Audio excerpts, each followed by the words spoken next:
Joining me now is Republican Senator Roy Blunt of Missouri, who's not just a member of Republican leadership, but also sits on the Senate Intelligence Committee. So we want to get into some election security issues there. Senator Blunt, welcome back to Meet the Press. Good to be with you. Before I get into that, sometimes I try to ignore his attacks on the press, but this morning he seemed to go a bit overboard with this tweet, and I want to get you to respond to it. The fake news hates me, saying they are the enemy of the people only because they know it's true. Puts that in all caps. I am providing a great service by explaining this to the American people. They purposely cause great division and distrust. They can also cause war. They are very dangerous and sick. Senator Blunt, I know this is not your point of view. I'm not. But at what point is this rhetoric to the point where it should stop, in your mind? Well, it's not my point of view. You know, I see the media, the press every day in the Capitol walking through to my office to the floor, lots of questions, generally really good questions. I do think there's so much news out there, it's harder to focus in if you're a part of the media than it may have been at one time. And if you watch TV every day, you could find some things that you, on various news channels, you found objectionable and probably believe not to be true. The president's rallies, people seem to respond to that. I would say that I've not been to one of these rallies, but I've watched them, and that seems to be something that a lot of Americans identify with. I think all of us who try to communicate need to realize there's some real challenge out there of who believes what we say and how we say it, whether that's you or me. And you know, the president communicates in a different way than... Yeah, but at some point, when you call a group of people, you otherize them the way he's trying to do with the press, calling them sick and sort of dehumanizing them. It makes violence against the press easier to rationalize for some. That's the concern that many news organizations have right now.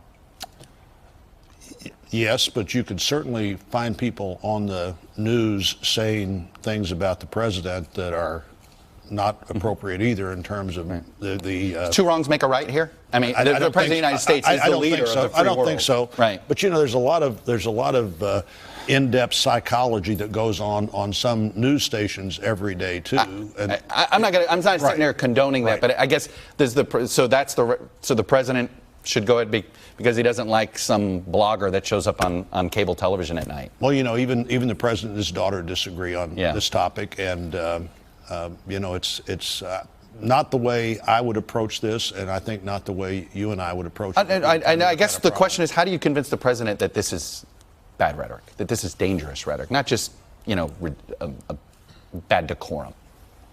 I think the president really believes that a lot of the news is not accurate. Do you believe that? You can certainly, there's a vast variety of how the same news is reported. So somebody is not that middle of the road news that people my age grew up with is no longer the news. I would respectfully disagree there, particularly on this show. But I want to ask you to respond to something else. Pete Wehner, longtime Republican speechwriter. He tweeted this about the president and his constant attacks on African-American activists, including athletes like LeBron James. And he tweeted this: Trump's made the same criticism of black athletes, black journalists, and black members of Congress, referring to Maxine Waters. He attacks their intelligence. His racist appeals aren't even disguised anymore. The closest figure in modern national politics to Trump, George Wallace. Trump now defines the GOP. Are you concerned that the president is defining the GOP as anti-black? Well, the GOP is not anti-black, and when you look at what's happening in the economy and lots of other places, but you know, when he says things like low IQ about somebody, Maxine Waters, who... It's always with an African-American when he questions intelligence. That's what makes a lot of people uncomfortable with what he's doing. I don't think always. I mean, look at what he said about his various opponents in the Republican primary. It's not always, but it's... I think you've got to be more careful in our society about what you say about people that are different than you. You know, a lot of things, for instance, you could say about Maxine Waters, but to indicate she's not a bright person is not one of them. She is very smart and very calculating, and grew up in St. Louis, Missouri, so I served with her in the House. I usually don't. Sounds like you embrace her, though, as a proud daughter of St. Louis. I embrace her as a person who has given a lot of time to public service and has a different viewpoint than I do, but it's not a viewpoint that's not based on her factual view of the world. Let me go to the issue of election security. Here was Christopher Wray and Dan Coates at the White House a couple days ago. Here it is. Russia attempted to interfere with the last election and continues to engage in malign influence operations to this day. We continue to see a pervasive messaging campaign by Russia to try to weaken and divide the United States. This threat is not going away. You're on the Intelligence Committee. I assume you've heard many of these same updates, probably with more specificity than we have. What's your level of concern about interference in the 2018 elections based on what the briefings you've been receiving and what you heard? Well, I'm on the Intelligence Committee. I also chair the Rules Committee. Senator Klobuchar is my ranking Democrat. Right. She and I work on that committee together. And so those two, which is basically the committee that would have the legislation for election security. We've had hearings that were public on this topic. I thought the most helpful thing in terms of thinking about this year's elections that Director Wray had to say was we're not seeing the level of activity trying to approach the election systems themselves in 2018 we saw in 2016. I think the one area where both the Congress and local officials and the federal government and local officials need to be working together is to be sure that whatever happens on election day, there is confidence that that's what really happened. I think we are at that point. Lots of cooperation between Homeland Security, our cyber experts, state election officials, local election officials.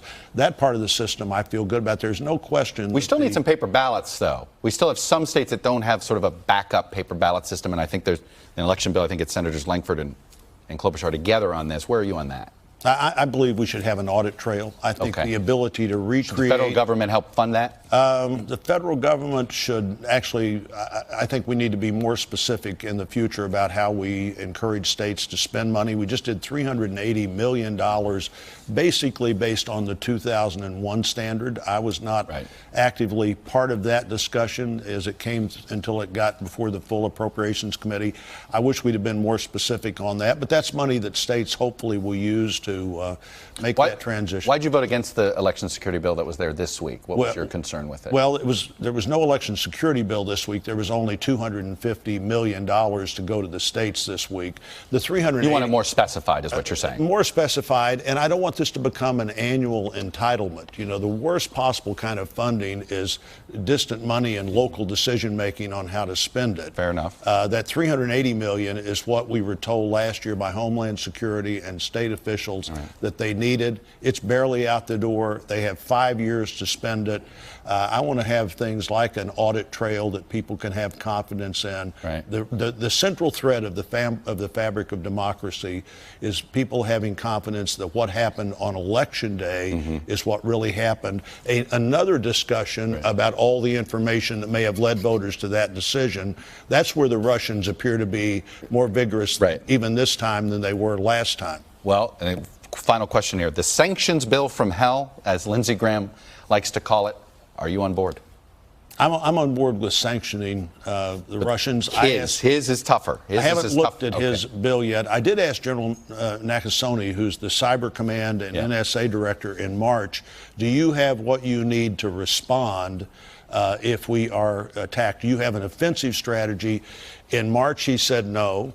His predecessor under President Obama said no. This week, he said yes. I did notice that. That is a big step, I think, in the right direction. And the Russians, the Chinese, the North Koreans, any of the other 7 actors that principally are doing this kind of activity should listen very carefully to what General Nakasone said, as well as what other people said this week on this topic. It was a striking comment from him that we're prepared to go on offense. Senator Roy Blunt, Republican from Missouri, thank you for your time this morning. Good to be sharing your views.